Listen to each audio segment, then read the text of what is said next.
OMG mga Mars, ito na ang intriga of the year. Balitang-balita na si Jane De Leon daw ang bagong leading lady ni Daniel Padilla sa upcoming series na Incognito. Tuluyan na nga kaya siyang papalit kay Catherine Bernardo sa puso ng box office king? Kabog. Ang tanong, tanggap kaya ito ng Kathniel fans?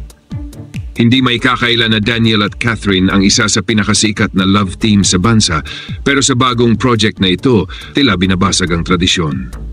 Jane at Daniel ang ipapareha at marami nang naglalabasang chika na sobrang lakas daw ng chemistry nila sa mga eksenang na-shoot na.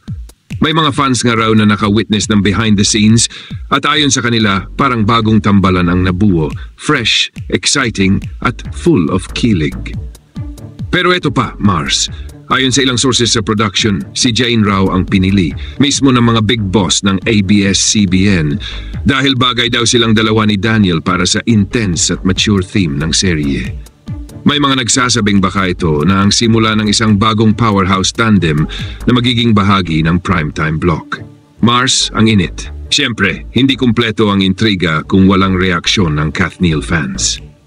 May ilan daw na offend sa balitang ito at may mga hashtags na trending na nagpapakitang ayaw nilang may ibang ipares kay Daniel. Pero wait lang, ayon sa ilang loyal fans ni Catherine, hindi big deal ito dahil si Catherine daw ay abala sa kanyang solo projects tulad ng A Very Good Girl at iba pang pelikula. Kaya hindi raw totoo na napalitan siya at support pa rin daw sila kay Daniel at Jane.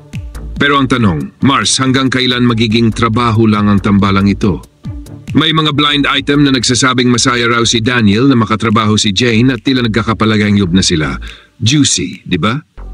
Kung tutuusin, parehong malakas ang hatak ng dalawa. Si Jane, fresh from her Darna success, si Daniel na consistent heartthrob at box office king. Kaya kung matuloy ang tambalang ito, mukhang isa na namang pasabog pairing ang abangan natin. Mars, ikaw. Sa ngayon ka bang mag-shift ang spotlight patungong Jane?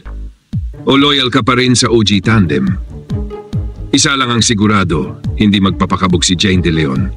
Paparating na ang kanyang leading lady era at walang makakapigil dito.